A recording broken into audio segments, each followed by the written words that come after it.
What's up YouTube, Mr. Llama here, and today I want to talk about maximizing terror zones. Now I've discussed this a little bit in my leveling guide and some other pieces, but I really want to focus on maximizing the number of bosses and or just the amount of loot, experience, everything that you can within a terror zone. So, terror zones are new in Diablo 2 Resurrected, and what they do is they take a random zone every hour. There is a single player and online, and they're differing depending what it is.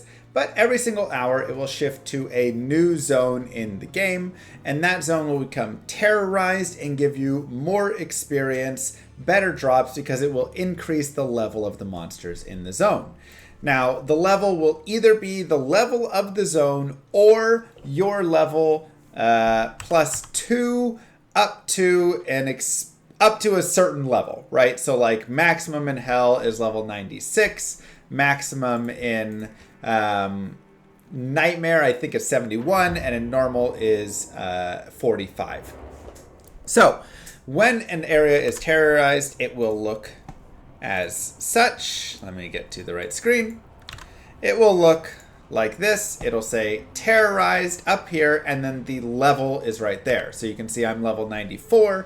+2 is 96. This also just happens to be the maximum level for the terror zone. So for this hour, it is currently Terror Zone Travancore.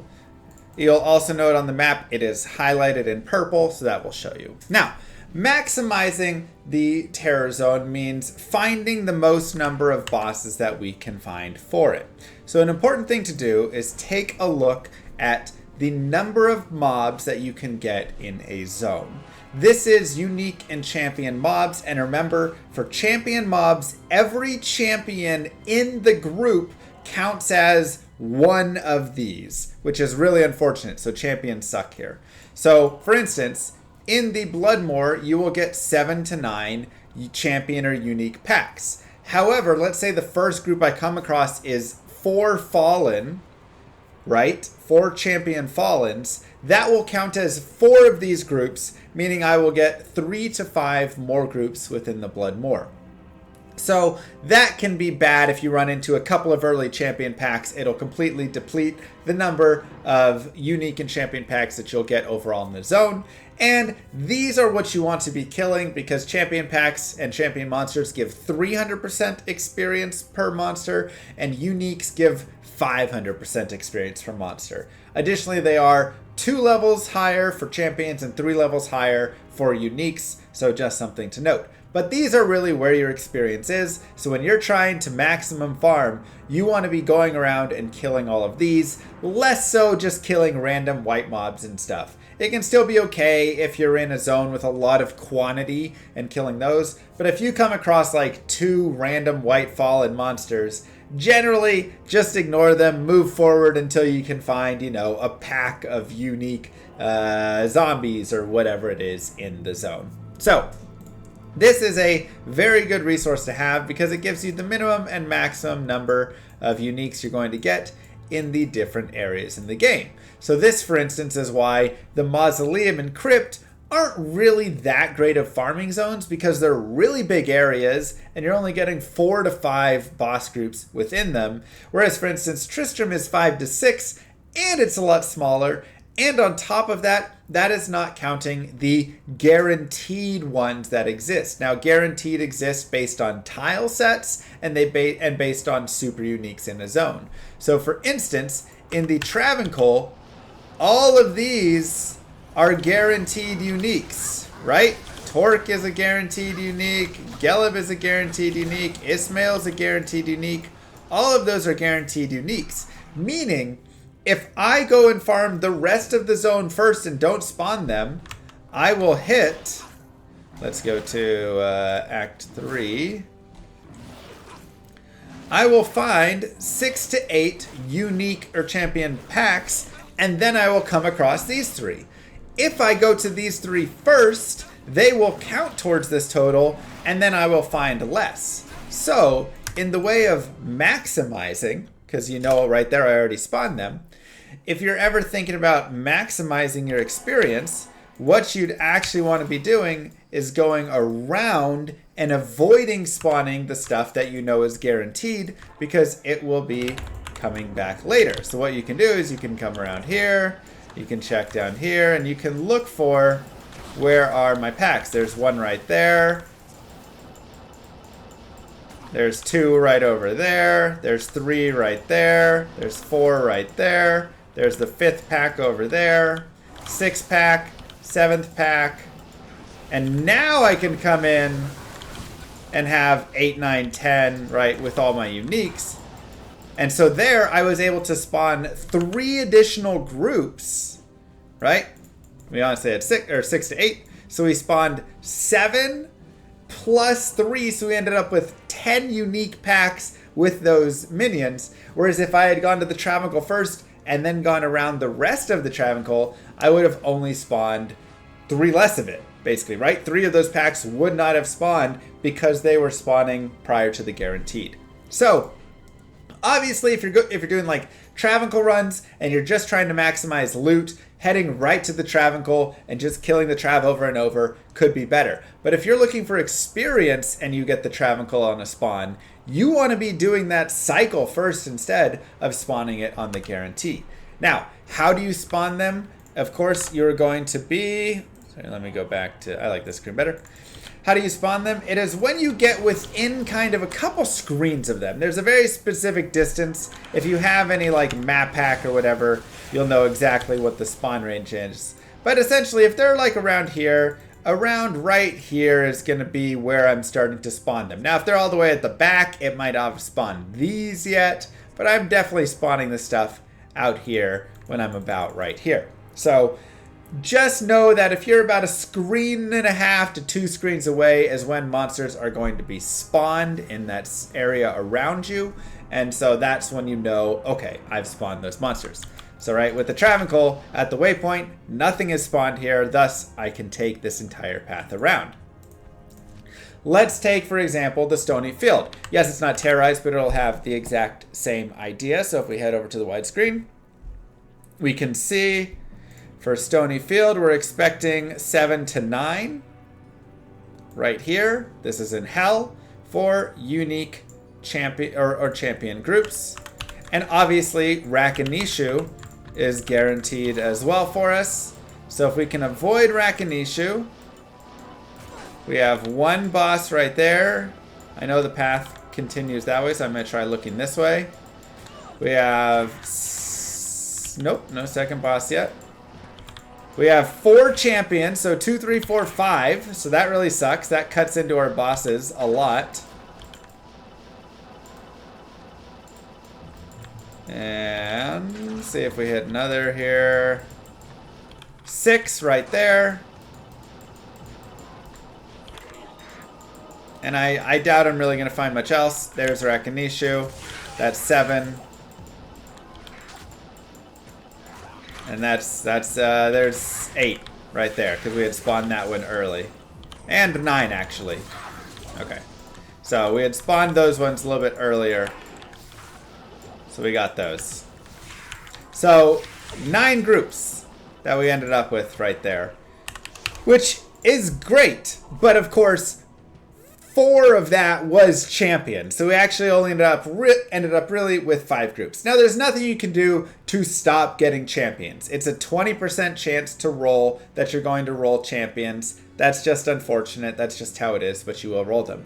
But what you can do when you're thinking about these things and seeing them is you can think about these numbers. So you can know in the Stony Field you're getting 7 to 9. Of course, Rakanishu is not included in that unless you spawn him. So if you do spawn him, he counts as one of them. But you can sit there and say, okay, I got into the Stony Field. Immediately I ran into 2 packs of champions that had 4 each. That's 8 bosses. I don't really need to run the rest of the Stony Field, because you know what I'm going to find in the rest of the Stony Field? Maybe 1 boss and Rakanishu, and that's it. And that's all the experience that I'm going to get right there and nothing else. So if you run into that really quickly, you can kill those couple and then you can X out and you can start the next game, right? So this can really be the ways that you start maximizing. You start shaving hours off of your grinds to 99, or just your farming in general if you're trying to level up more, is thinking about how many boss groups are you going to have in a zone. And you'll note that the best zones really go up to 9 here. Many zones will go up to like 8, and you're like barracks and jails. Catacombs are up to 8. And then there's some bad zones like mausoleum and stuff. But there can still be nice zones, like the tower can be nice because it's really quick between the levels. So you have to think about the size of the level as well when you're considering it, right? So that's going to be really your main stuff. The other piece I talked about was recognizing the tiles, and I've talked about this a little bit, but we can talk about it more. So when you're in the barracks, especially, this is a great example, but you can have it anywhere. There are a lot of tiles that are just going to have guaranteed bosses. So even if it says, hey, it's spawning less, we know there's going to be a unique boss right here. Why? Because this long tile here is going to have a unique boss right here. It just always does. I know that there's a unique boss right here, and there's a champion group in this area. Why? Because this always spawns a champion group. We have a boss right there that we spawn. That's not guaranteed. Not guaranteed, but just another boss we spawned. Obviously, the smith is guaranteed, so he's a free unique, but he doesn't have any minions. Let's see if there's any other for sure spawns. Doesn't look like we have any other ones there in the barracks. In the jail, there's always champions in this right here. So in this little like tile set where it has this enclosure, there's always champions in there. There are always champions in another set here for this area. That's not guaranteed there. That's not guaranteed there. That just exists. See if we can find the other tile. Not a big deal. Obviously, this boss group is always going to exist. Pit spawn. That's a super unique, so he always will spawn on the map. There's always a unique group in this tile set right here. So you can see where it has this like door here, and then this little jail cell, and then this door here. There will always be a unique boss right there. So all of these guaranteed tile ones and guaranteed super uniques spawn outside of this, assuming you find all of these first.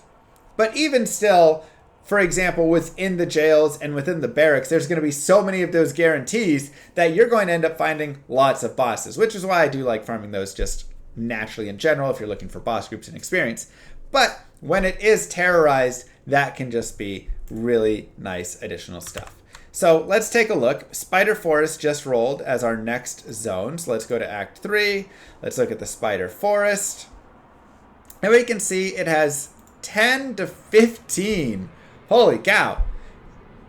10 to 15 uniques? Is that right? That's insane. I did not expect it to be 10 to 15. Now, it's not my favorite boss groups, that's for sure. But that is a lot of boss groups. Let's go take a look. So we can start even over here.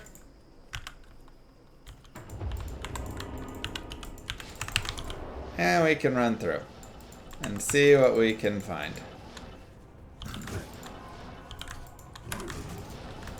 So 1 right there, 2, 3 bosses.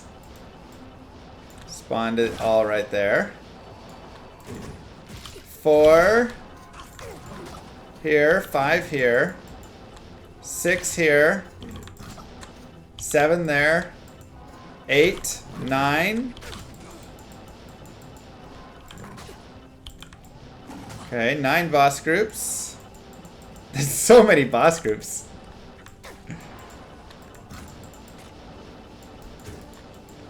Like, it seems wrong, but it may, I don't know. Maybe our proof of concept will show it. We'll see. I mean, I doubt I'm going to find much more out here.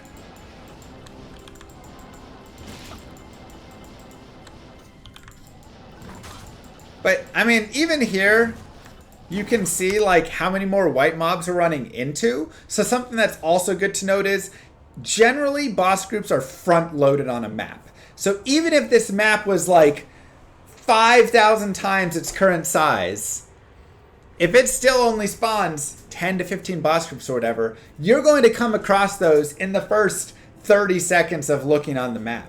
So at that point, ignore the rest of that map. So for instance, with here, once I hit like 8, 9 of those bosses, I would just quit out, join in again, and start over.